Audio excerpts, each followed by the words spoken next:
"Sir, are you absolutely sure you want to give up this seat?" The flight attendant's voice was barely louder than the hum of the boarding cabin, but it carried across the polished aisle just enough for nearby passengers to glance up from their phones. The young man standing beside seat 2A didn't answer immediately. Instead, Marcus Reed slid one hand beneath the folded tray table, tucked a small cream-colored envelope where no one would notice it unless they looked carefully, and gently smoothed it flat with his fingertips. Then he smiled, a quiet, almost apologetic smile that seemed far too calm for someone surrendering one of the most expensive seats on the aircraft. "Yes, ma'am," he said. "Someone else needs it more than I do." The attendant frowned. "But this ticket was purchased in your name." Marcus simply nodded, picked up his faded navy backpack, and walked toward the rear of the plane without another word. A businessman near the window scoffed under his breath. "Teenagers will do anything for attention these days." Another passenger chuckled softly, probably hoping someone records it. Marcus heard every word. He never looked back. At row 37, he squeezed into the narrow middle seat between a tired mother rocking a restless toddler and an elderly veteran rubbing his aching knee. The overhead bins slammed shut one after another. Seatbelt lights flickered on. Outside, rain streaked across the airport windows in silver lines while baggage crews hurried beneath flashing orange lights. Marcus rested his backpack beneath the seat and glanced forward, not at first class itself, but toward the invisible distance separating him from the envelope he had left behind. His fingers tightened around the frayed strap of his bag for only a second before relaxing again. The toddler beside him began to cry. Without speaking, Marcus reached into his backpack and pulled out a tiny paper airplane folded from notebook paper. He drew a smiling face on one wing with a blue pen and handed it over.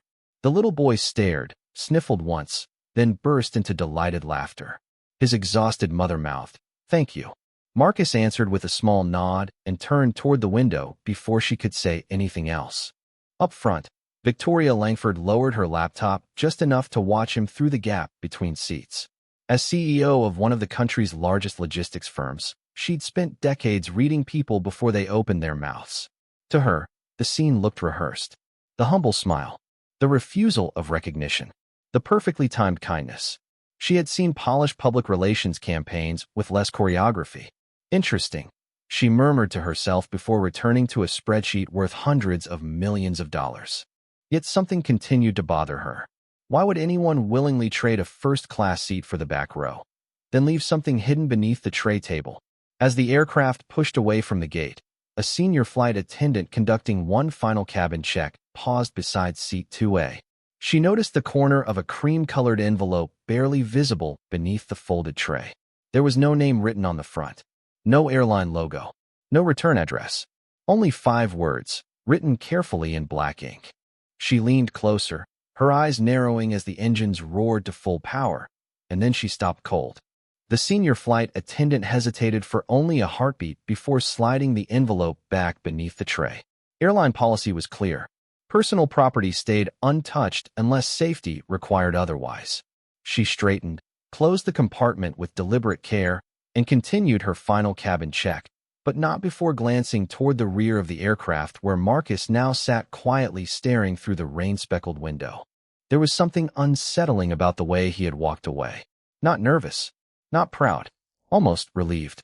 The aircraft lifted through a blanket of gray clouds, and within minutes the city below disappeared beneath a sea of white.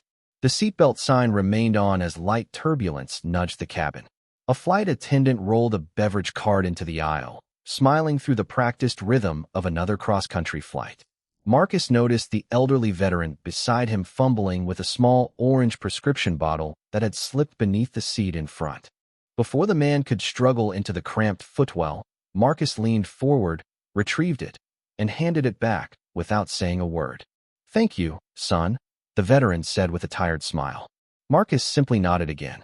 Across the aisle, a college student watched the exchange and whispered loudly enough for several passengers to hear. "He really knows how to make people notice him." A few quiet laughs followed. Marcus did not react.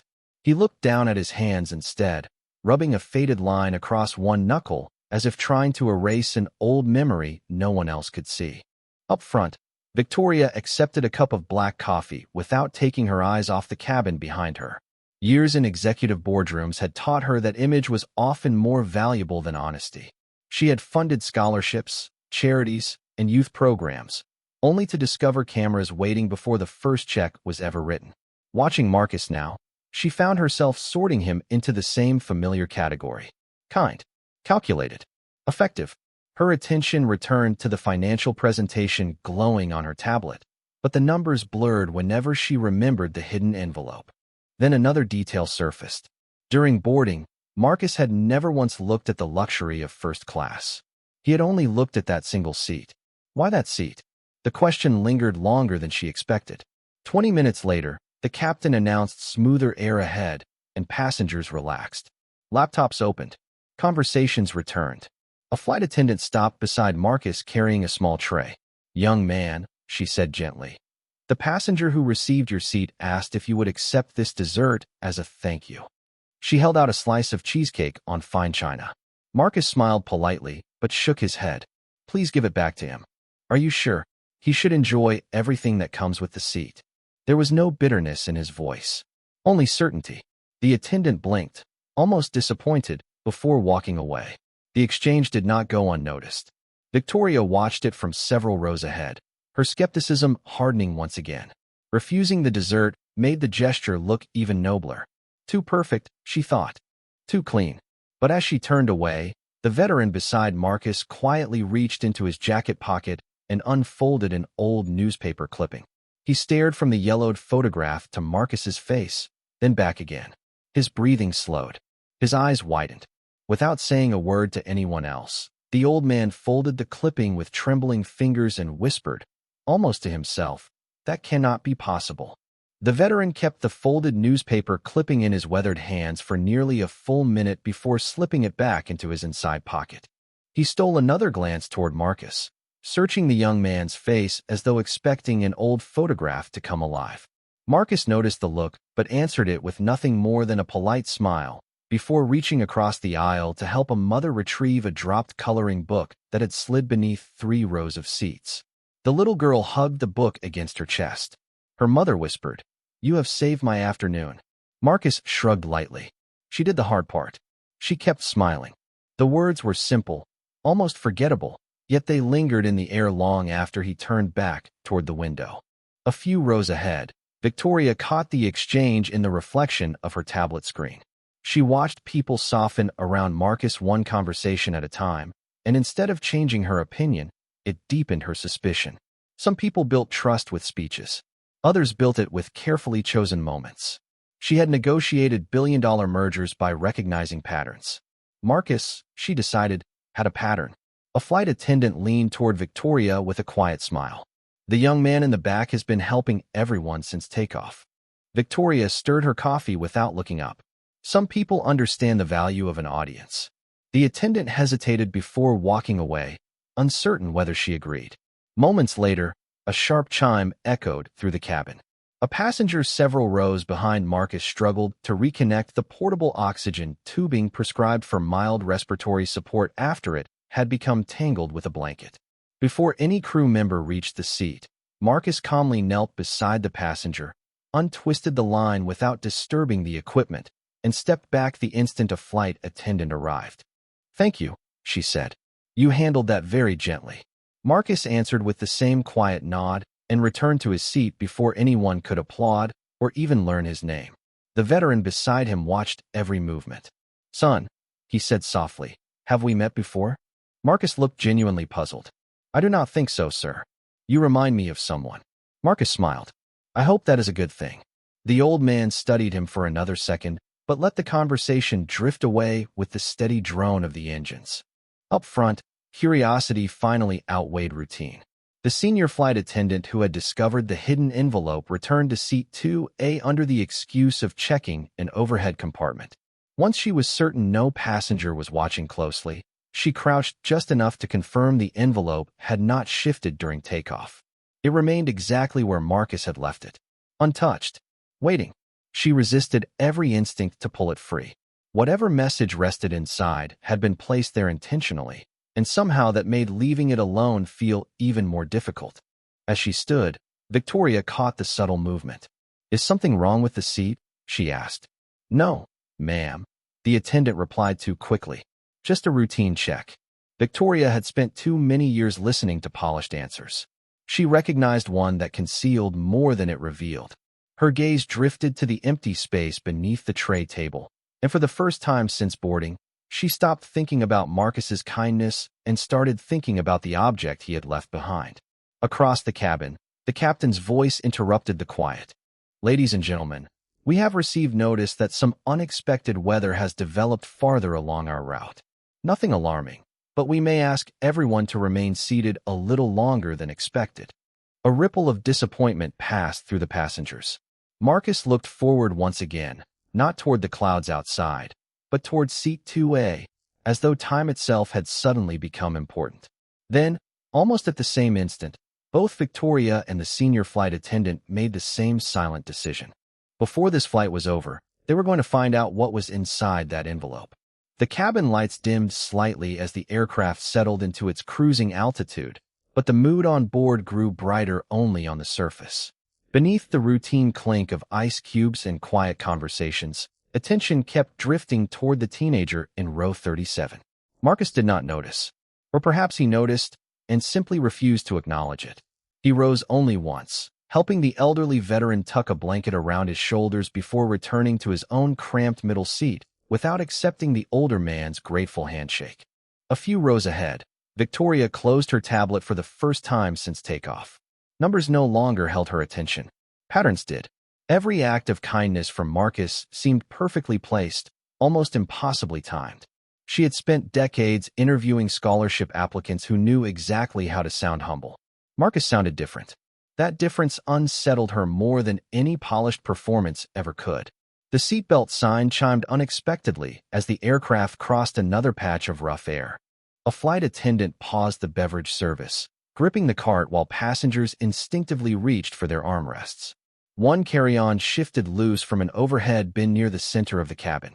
Before anyone could react, Marcus stepped into the aisle just enough to steady the swinging bag until the attendant secured the latch. He retreated immediately, drawing no attention to himself, but several passengers had already seen it.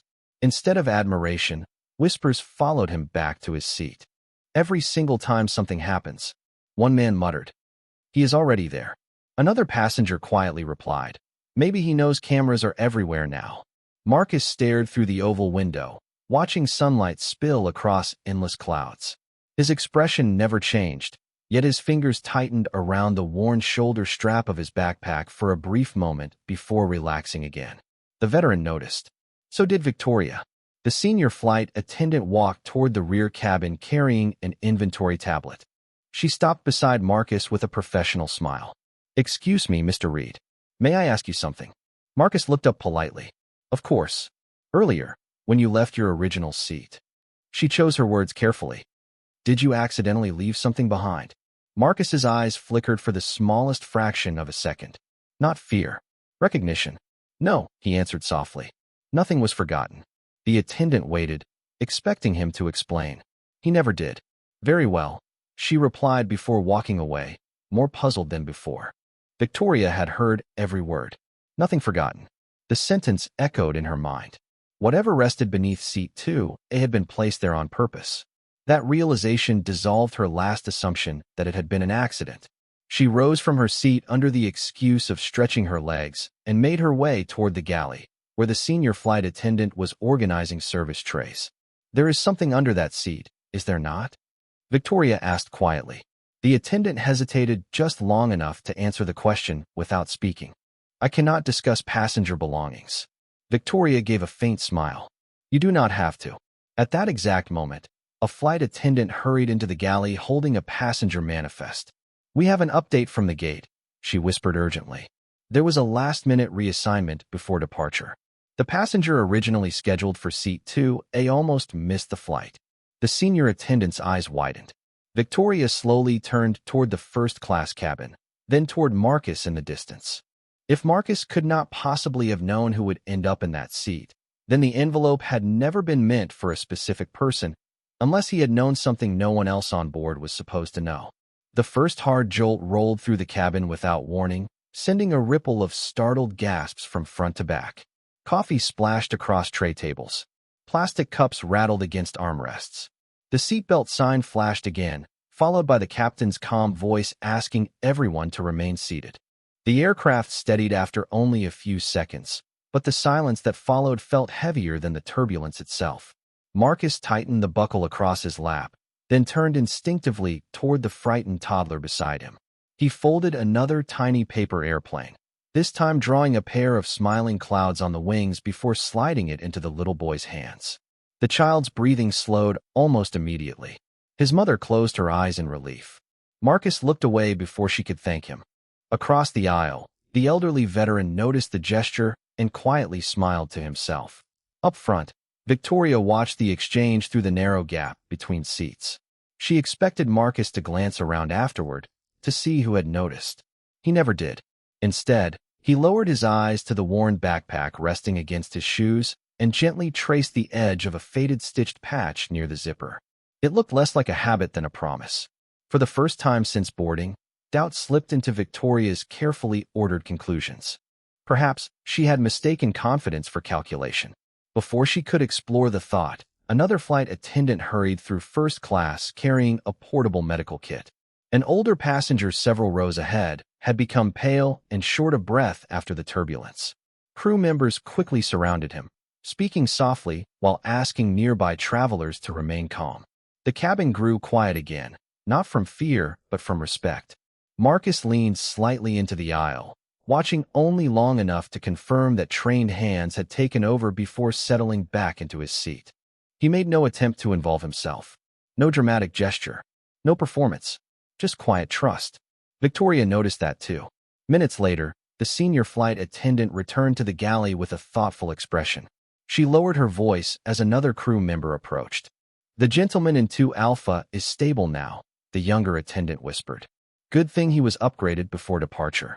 He would never have had enough room in the back to stay comfortable. The words froze Victoria where she stood. Upgraded before departure. She looked toward Marcus again. If he had insisted on keeping his original seat, that older passenger would still be sitting deep in the main cabin, far from the extra space and immediate attention that had just made a difficult moment easier. It could have been coincidence. Yet coincidence was beginning to feel strangely inadequate.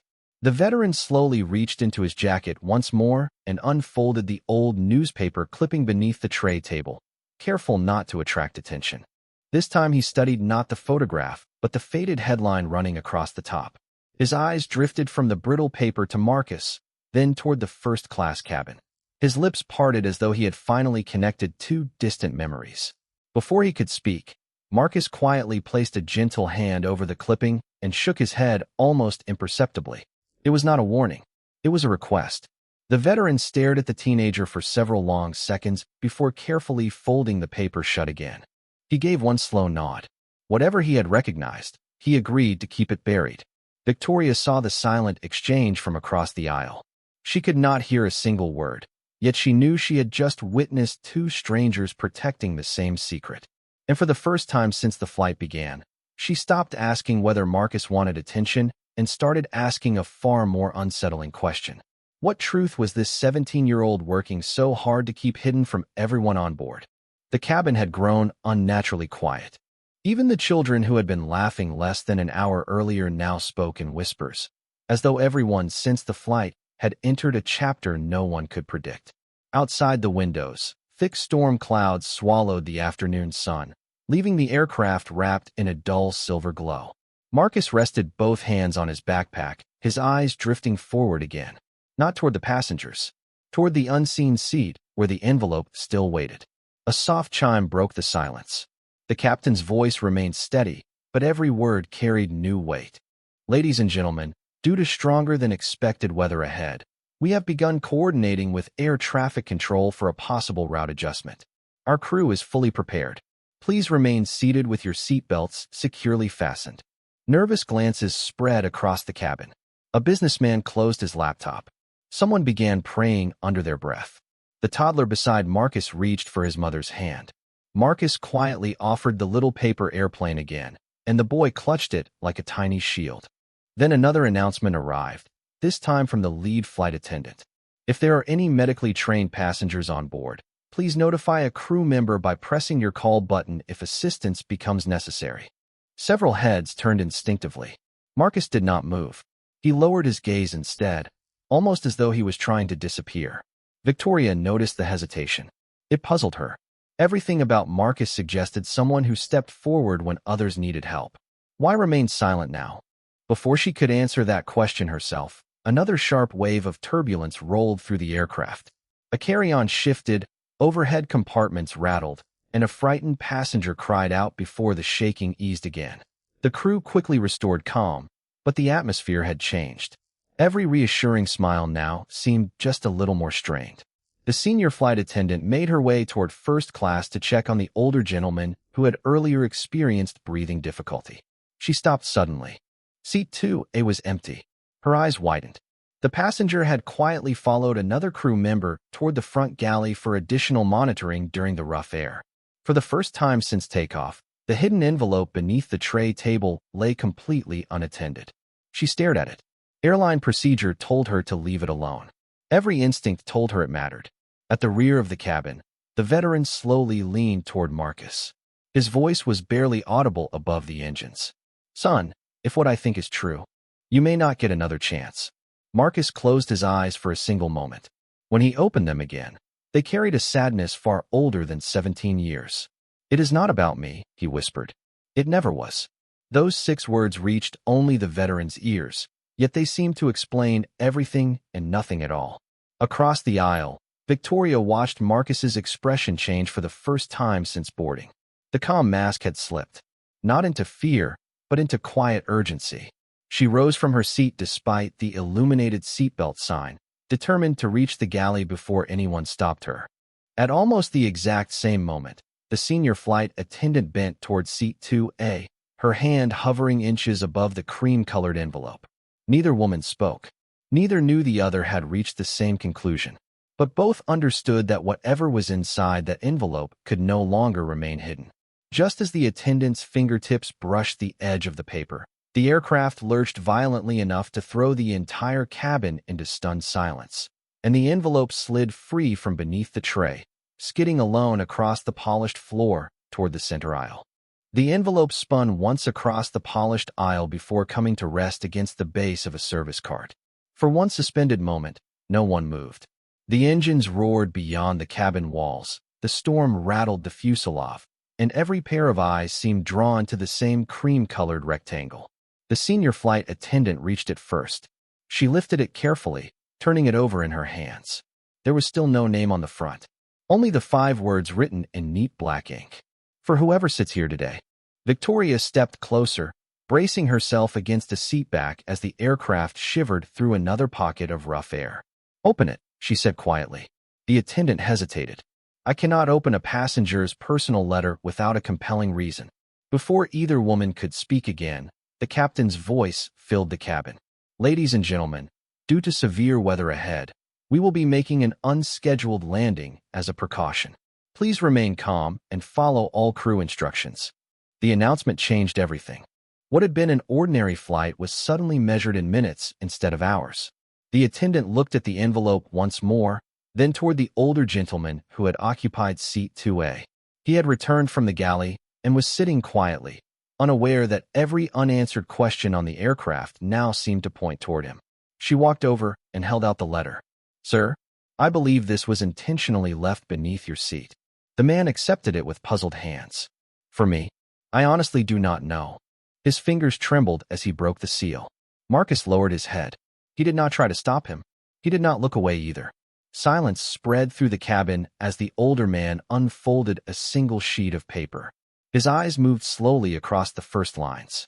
Then they stopped. His breathing caught. One hand rose instinctively to cover his mouth. Victoria had witnessed executives lose companies and families receive life-changing news. She recognized the look of someone whose world had just shifted beneath his feet. The man's eyes filled with tears that refused to fall. He whispered one name so softly that only those nearest him could hear. "Daniel." Marcus closed his eyes. That single word landed like the missing piece of a puzzle. The older man looked toward the back of the aircraft. "Stand up," he called, his voice breaking. Marcus remained seated. "Please," the man said again, louder this time. Every passenger turned. Marcus slowly rose. The two looked at each other across 35 rows of strangers. The letter shook in the older man's hands. "Your father," he whispered, "was Daniel Reed." Marcus answered with one quiet nod. The cabin fell completely still. The older man pressed the letter against his chest, as though it were something precious that had been lost for years. "I spent half my life wondering what became of his family." Victoria felt every assumption she had made collapse at once. This had never been about generosity for strangers, attention, scholarships, or public admiration. It had begun long before anyone boarded the aircraft. Long before Marcus was old enough to buy a ticket. The older man struggled to steady his voice. "Young man, how did you know I would be in that seat?" Marcus finally spoke, each word calm despite the emotion gathering in his eyes. "Because I asked the gate agent one question before boarding." He paused. "And when I heard your name, I knew the seat belonged to you." No one spoke. No one moved. Then the older man unfolded the letter completely, looked back at Marcus, and said, "Everyone on this plane deserves to hear what your father asked me to remember." The older man lowered the letter for only a moment before lifting it again with hands that could no longer hide their trembling. The storm outside still buffeted the aircraft, but inside the cabin another kind of silence had settled, one built not from fear, but from expectation. He swallowed hard and began to read aloud. "If you are holding this letter, then life has given me one final chance to thank the man who carried me out of a burning building when everyone else believed there was no time left." His voice faltered. He looked toward Marcus, then continued, "You never asked for recognition. You walked away before I could even learn your full name. If my son ever finds you, I hope he thanks you the way I never could." The older man's shoulders sagged as though the weight of decades had finally found a place to rest. Tears rolled freely now. "Your father kept his promise," he whispered. "He never stopped trying to find me." Marcus slowly stepped into the aisle, steadying himself against a seat as another pocket of rough air passed beneath the aircraft. "He searched for years," Marcus said quietly. "After he passed away, I found unfinished letters in a box at home. Yours was the only one that had never been delivered." No one interrupted him. Even the restless toddler sat quietly with the little paper airplane resting in his lap. "I almost mailed it," Marcus continued. "Then I realized a letter like this should never arrive in a mailbox. It deserved to reach the person who earned it." The older man covered his eyes for a moment before lowering his hand again. "My name is Thomas Bennett," he said. "I was a firefighter for 31 years. The warehouse where I found your father." He paused, searching for words strong enough to carry an old memory. He kept insisting another worker was still inside. "I brought him out. He spent the next 20 years telling everyone that I had saved his life. The truth is, he spent the next 20 years reminding me why mine mattered." Across the cabin, faces that had once carried doubt now reflected quiet shame. The businessman who had mocked Marcus stared down at his untouched meal tray. The college student who had whispered about attention slowly removed her headphones, unable to meet anyone's eyes. The senior flight attendant pressed her lips together, remembering how many times she had questioned the hidden envelope instead of the generous heart that had placed it there. Victoria remained standing in the aisle. She had built a career by making fast judgments and confident decisions. For the first time in years, neither skill felt like a strength. She walked slowly toward Marcus until only a few feet separated them. "I owe you an apology," she said softly. Marcus looked at her with the same calm expression he had carried since boarding. "You do not owe me anything." Victoria gently shook her head. "That is exactly what I misunderstood." She turned toward the rest of the cabin. "I watched kindness and assumed strategy. I saw humility and searched for ambition. I was wrong." No one argued. No one needed to. The truth had already reached every row. A soft chime interrupted the moment as the captain announced that the aircraft had begun its descent toward the precautionary landing airport. Seatbelts clicked into place throughout the cabin. Thomas carefully folded Daniel Reed's letter along its original creases and held it against his heart. Then he looked toward Marcus one more time. "Your father asked me to remember one thing," he said. "When these wheels touch the ground, I intend to honor that promise in front of everyone waiting beyond that gate." The wheels met the runway with a firm, steady thud that echoed through the cabin like the final heartbeat of a long-held secret. No one applauded the landing. No one reached for a phone. Passengers simply sat in silence while the aircraft slowed beneath the gray afternoon sky. Thomas Bennett still held Daniel Reed's letter against his chest, its edges softened by hands that had carried more memories than paper. Marcus remained where he was until the seatbelt sign finally went dark. Even then, he did not rush toward the aisle. He waited for the elderly passengers to stand first, helped the young mother lift her sleeping son into her arms, and quietly handed the little paper airplane back to the boy with a smile that needed no explanation. As the cabin doors opened, Thomas turned instead of leaving. Leaning lightly on the armrest for support, he faced the rows of passengers who had shared the flight with him. "Before we step off this airplane," he said, his voice calm despite the emotion behind it, "there is something I have carried for far too many years." Every conversation faded. Flight attendants paused where they stood. Victoria remained near the front of the aisle, listening. Thomas raised the letter. "A man once thanked me for saving his life. The truth is that he spent decades saving mine from becoming ordinary." He looked toward Marcus. His son crossed this country, gave away the seat he had every right to keep, and asked for nothing except the chance to finish his father's gratitude. The businessman who had mocked Marcus stepped forward first. He extended his hand, then slowly lowered it when he realized a handshake felt too small. "I judged you before I knew you," he said quietly. Marcus answered with a gentle smile. "You know me now." The college student approached next, her cheeks flushed with embarrassment. "I am sorry," she whispered. Marcus nodded once. "Thank you for saying it." There was no triumph in his expression, only peace. Victoria reached into her briefcase and removed a simple white business card. She looked at it for a moment before slipping it back inside. Then she faced Marcus without titles, without introductions, without the authority she had worn so comfortably all her life. "If you are willing," she said, "I would like your help building something that lasts longer than this flight." Marcus tilted his head slightly. "What kind of something?" "A scholarship," she replied. "Not in my name. Not in yours. In Daniel Reed's and Thomas Bennett's. For young people who choose gratitude when no one is watching." Thomas's eyes filled again. Marcus looked from the aging firefighter to the woman who had begun the flight, certain she could measure every person in a few careful observations. At last he smiled. "My father would have liked that." Several months later, a small ceremony filled a community auditorium instead of a corporate ballroom. The scholarship carried two names side by side. Thomas stood proudly beside Marcus as the first group of students arrived. Victoria took a seat in the audience rather than the stage, listening instead of speaking. Behind the podium, framed beneath soft light, rested three quiet reminders of a single journey: a worn boarding pass, a neatly folded cream-colored letter, and a paper airplane whose creased wings had survived the entire flight. Long after the applause faded and the room slowly emptied, those simple things remained exactly where they were, proving that sometimes the greatest journey a first-class seat can make is the one it never gets to keep.